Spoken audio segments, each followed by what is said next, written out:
What's going on? Welcome back to the channel. So today when I talk to you about SoundHound, I want to go over some of the current data points, break it down on what's been coming out about the company, and some key levels to watch for. Before we get into any of that, make sure you guys hit that thumbs up, and with that, let's get right to it.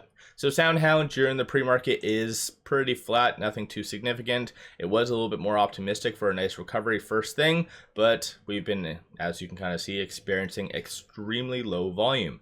And so most likely institutions are waiting for market open just so they can either buy calls or buy puts, and then that way they can kind of freely move the broader market. This is why I'm going to go over some key levels to kind of watch for, but we did have one data point that came out first thing, and that was initial jobless claims. Came in at 209, forecast of 205. So this is following Powell's speech yesterday. And historically, the following day after a Fed decision rate, and Powell kind of is somewhat bearish for the most part, the following day is more of a reflective day. So anticipate a lot of stocks that would be very much benefiting a cut kind of go down and experiencing maybe a rotation out, because unfortunately Powell mentioned, based on a lot of the inflationary data being on point and how a lot of the labor data either being stagnant if not improving, he's leaning more towards no cut anytime soon. So of course, I'm kind of paraphrasing and so forth, but nonetheless, SoundHound would very much benefit from a cut in March. So the next Fed meeting is March the 18th. So at the end of the day, today is going to be a reflective day. But initial jobless claims coming in a little bit hotter might be kind of a inverse type of positive. So we'll kind of have to wait and see. As far as SoundHound goes, they did put out news yesterday, and that was this. So Five Guys extends partnership with SoundHound AI. Caused a little bit of a bump yesterday, nothing too significant. Of course, it got dragged down by the broader market. And I think just generally, I've mentioned this in the past, I think SoundHound is just safe.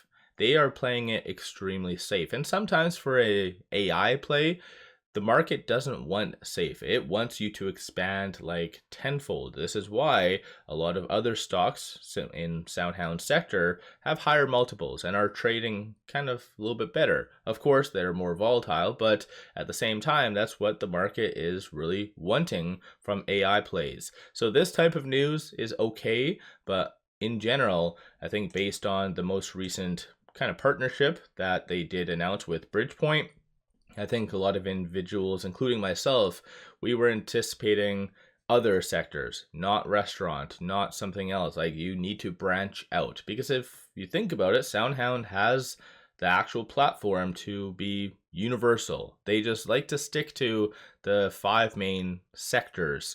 But still, nonetheless, this type of news clearly didn't cause any FOMO or any hype. So let me know your general thoughts on that in the comments below. Aside from all of that, shorts during the pre-market are increasing 134,000 shares. 32.38% of the free float is being shorted, works to be 122.81 million shares overall are being shorted. So shorts did have a brief stint where they were returning. So looks like it peaked August the 12th. Since then, it kind of returned, and now we are starting to see shorts get back in. And so that looks like the temporary bottom was January the 16th, and that was at 28.78%. So shorts are starting to get back in, which isn't the greatest, because even yesterday we didn't see that much institutions buying. So these are all the transactions that did occur on the secondary market on the 28th. So as you can kind of see, a lot of this was bids.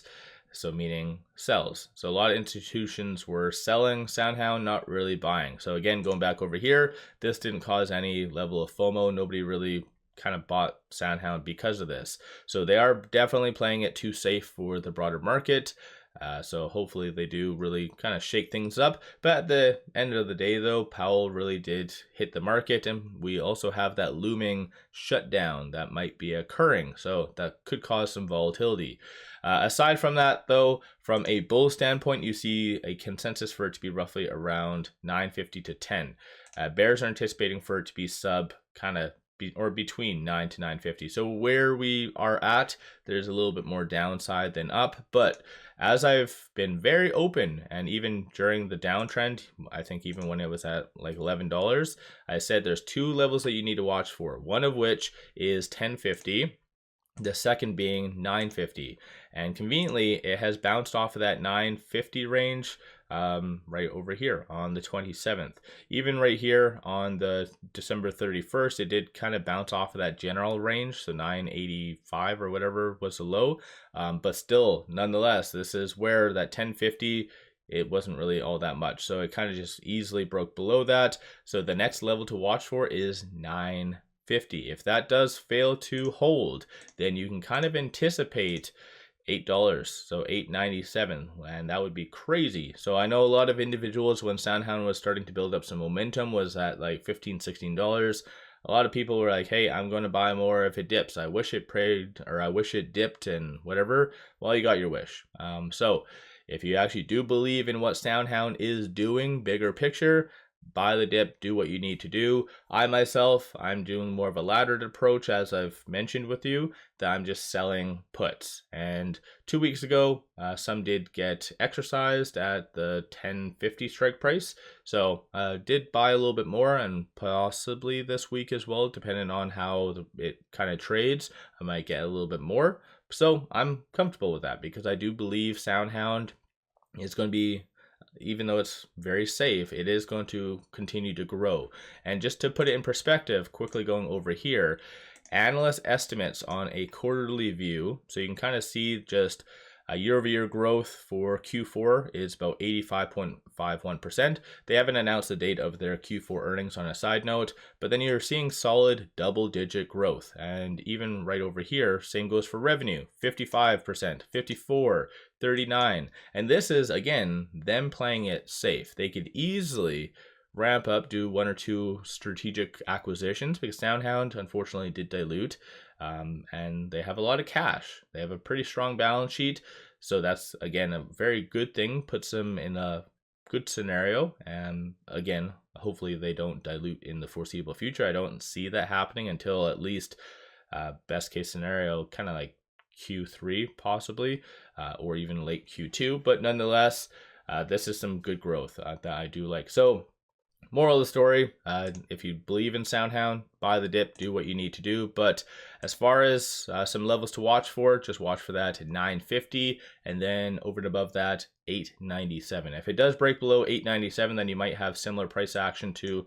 kind of April for the most part, and we all know how that turned out. So it did have a low of 652 during that crazy sell-off. But again, if you kind of zoom out and see what happened following that, so anyone that did buy around that $6 range, you would have had some pretty good return just in a couple months. So let me know your general thoughts on SoundHound. Are you buying the dip? Are you buying the fear? Or are you liquidating? Where are you generally doing? One final thing, pop over to my Patreon if you're looking for some solid on-point buy signals on stocks, options, crypto. Put a daily day trades, numerous swing trades, worthwhile to pop over there and check that out. With all that, appreciate all of you watching.